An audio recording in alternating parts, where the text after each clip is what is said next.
Off the back of the huge and beloved 50th anniversary, Doctor Who was at a real turning point following Matt Smith's exit in the following Christmas special. Most of the audience got hooked on two Doctors that were much more youthful, energetic, and at times, for better or for worse, romanticised. So that audience, which included me too, growing up with primarily Smith, when seeing the announcement of the great Peter Capaldi, it was just a big change, which is why it really meant that his first episode and the pilot of season 8 was going to be vital for the show. So, as the season began in 2016, ushering in a new era with a new Doctor, the show asks us to be brave and take a deep breath as we dive right in with the 12th Doctor's tenure. I'm the Doctor.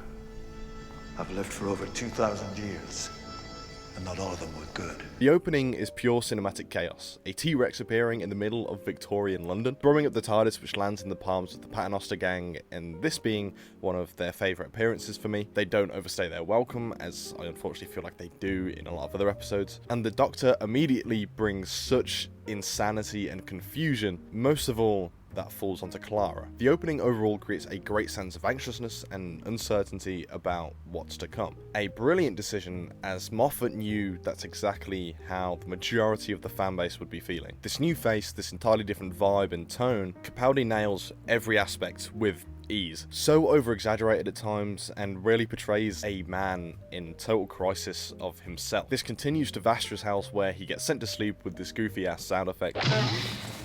This was all back when Regeneration still served as an interesting story and character concept. It's really lost its weight and importance kind of with the last few years, which is a real shame. Now we have things like Bi-Generation, and the two actual regenerations that we've had have been nostalgia bait, whereas this episode is a perfect example of how you can really integrate that concept into the story, into the characters, because it's in the DNA of the show. So when one of the core concepts is treated so poorly, it really makes you appreciate an episode like this more in hindsight, at least I feel. And I think at this point in time, Regeneration, following Eccleston into Tennant and then Smith, and that era really reached new levels of heights for the show, an entirely new young fanbase that is only just learning about the show through these interpretations of the character, and I think they make a great use at paralleling the audience's reaction with Clara's. Clara is essentially the self-insert, and Jenna Coleman gives a great performance. She never turns in a bad one across her time on the show, and the companions often do serve as that self-insert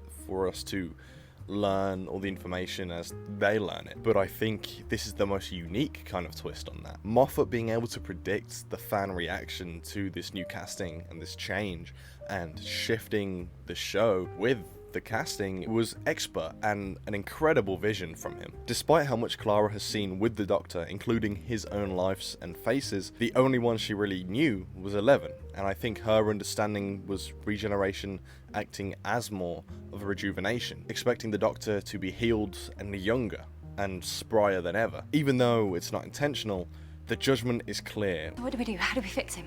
Fix him? How do we change him back? With Vastra seeing it, immediately setting up an interrogation of sorts. This scene is brilliant. The analogy of the Doctor's different faces being the same as when Vastra wears a veil. To put up a front to be accepted is a great analogy, and I think it works wonderfully. This scene is great, with Vastra pushing all of Clara's buttons to really understand deep down who she is and what she thinks of the Doctor. And it allows us to see that Clara does genuinely care for the Doctor as a person. But within such a huge change, with the veil being lifted and us getting an incarnation that is more real to the depth of the character, is still an adjustment that has to be overcome for her. For the Doctor in this episode, after lifting his own veil, one of the first things he experiences is fear from someone that he allowed himself to be totally vulnerable with. He lifted his veil by regenerating in front of Clara, so for her to then have the reaction that she's having, all in the midst of him questioning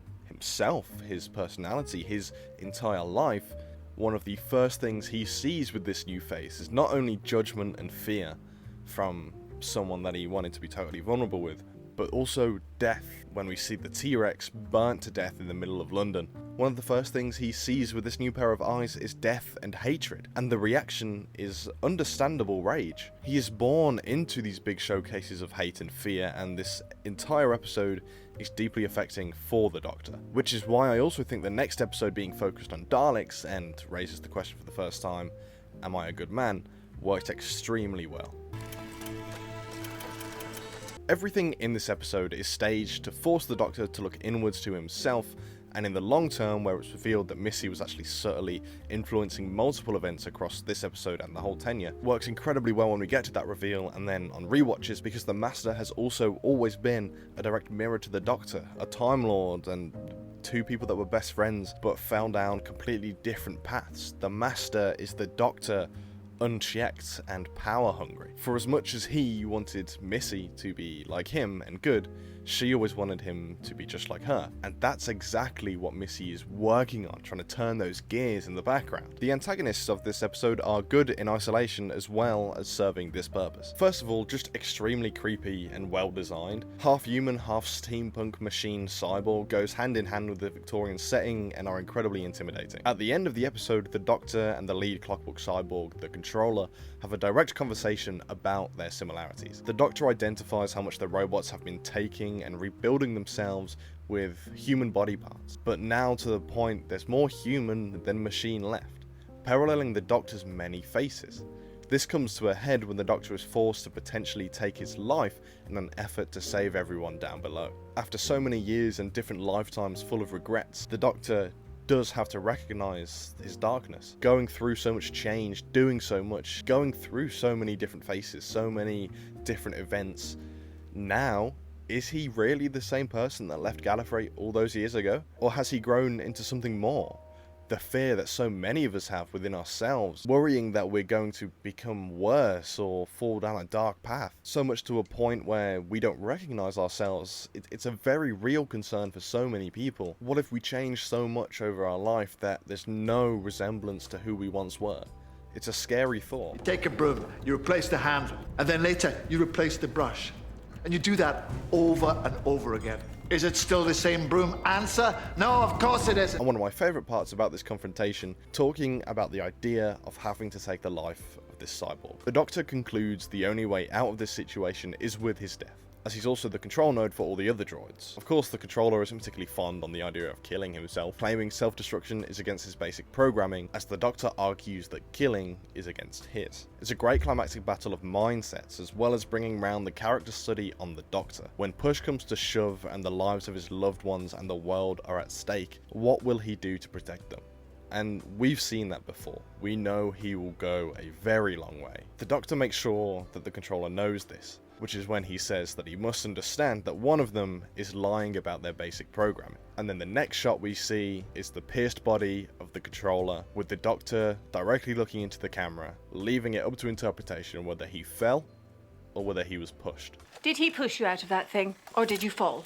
He can be very mean sometimes. There has been much debate on what actually led to the Controller's death here, and whilst I do have an opinion, I'm truly not convinced by either argument. My interpretation, personally, is that the Doctor didn't push, but convinced. And what I like about this version is that it's equally a dark moment for the character. The entire sequence involved a lot of talk of how human this thing has become. The idea of this promised land that the Controller is praying for. The only reason he clings to life is to reach the promised land, which, you know, ironically, is revealed to be an afterlife. Due to his own experience, the Doctor can see that the Controller doesn't truly want to live on, hence the motivation. He is just waiting for the end now. And we know that the Doctor has, at least at points in his life, shared the sentiment that he's currently weaponizing against the Controller. He spent the entire interaction proving the humanity he stuffed inside himself to a point where he gives up. A solely human act, even punctuated with a voice break. The fact the episode puts such an emphasis on the idea of the Doctor killing the Controller is what pushes me more to thinking it probably didn't happen that way. The Doctor has killed, but it's only ever been the last resort, and I think what makes this occasion so unique, but I think what makes this scenario so unique is that both options are dark acts for the protagonist, and more than anything, that's what this moment serves as. Despite the conversation it intentionally brought, it's still definitive that this Doctor is very different very new and much darker, much colder and calculated, and will risk things to move the odds into his favour. I think the pacing throughout this entire episode is pretty great, making great use of the time setting, which I sadly feel doesn't happen often. We spend the majority of the time with Clara as she experiences doubt about what the Doctor is up to and her newly uncertain future. And I couldn't find any smooth way to write this into the script, but I love this moment with the newspaper. Speaking of, that's how we finally get the reunion between her and the Doctor. And it's a great moment as well because it builds on Clara's progressing character arc of becoming more Doctor-like. Even being without him, she's still actively searching for things that the Doctor would do, looking out for danger, looking for the clues and the links, looking for the next adventure, which of course would eventually be her downfall. But I love the tension that builds between the Doctor and Clara, but it never gets too heavy because of the great comedic banter between the performances. I don't think it's more important than my egomania. Right, you actually said that. You never mention that again. The build-up happens mostly in the background when it comes to the plot, because we spend most of the time focusing on the characters, but from this scene in the restaurant, the plot comes more to the forefront. The uncanny performances from every one of the cyborgs, with the controller being incredibly threatening in this restaurant. The big difference from just being normal cyborgs or robots is that these were droids that are transforming more into human, as opposed to the other way around. It makes them a legitimately interesting and different villain for the show. And we're also getting little seeds of the Doctor finding this place familiar, and which is building to a nice reveal later on, connecting to one of Moffat's earlier episodes. But then the scene takes a big turn when the Doctor leaves Clara behind amongst all the droids. It's such an incredible moment because as much as we assume deep down he's going to come back, it's the Doctor, it's a family show. Surely he doesn't leave his best friend for dead. But at the same time, this is his first episode. Maybe we're going to get some Moffat-y, timey-wimey stuff. Maybe they worked a way around it because we don't know this Doctor. The only thing we do know is that he is a colder and more calculated figure. So him thinking in a more calculated and less emotional way in terms of escaping death is a possibility based off what we've seen in this episode so far. He says there's no point in them catching them both. It's highly effective at raising the stakes and forces Clara into a even more terrifying position. We really feel almost claustrophobic as she attempts to hold her breath to avoid detection, but of course that can't last forever and she is caught. Despite her best attempts at putting on a brave face, it's clear that she is terrified. The veil lifts as her fear shines through, and the tension rises until she decides to put all her eggs in one basket and have faith and believe that the Doctor will come back to save her, which of course she is right, and it's an excellent reveal. It feels like a huge relief as Murray Gold's new theme for 12 kicks in, which I think is brilliant. A top tier sequence of events that push tension to the max, and even upon relieving some of it, questions remain, some of which were ones to be explored over the entire season, others would conclude within this episode. The Doctor deducts that the restaurant is a part of a spaceship that crashed in the past, where they're now attempting to return. Repair droids cannibalizing human remains. A brilliant concept that is equally horrific, along with the reveal that the escape pod is in the form of a hot air balloon crafted with human skin. It's really quite graphic for this show, but I absolutely love it. It makes the antagonist so much more evil and disturbing, and then we get the additional context with the connection to the girl in the fireplace, with this restaurant ship being the sister ship to the one in that episode. And I don't think it was a necessary inclusion, but I think it does make this entire universe just feel so much more connected and in tune. All of this of course culminates in those final moments, which I've already discussed, but it's a great balance of stakes that had been built over the entire episode, for the characters and for the plot. It's action-packed and thought-provoking, and tests the characters, with the Doctor ending the threat. How he does so is entirely up to you.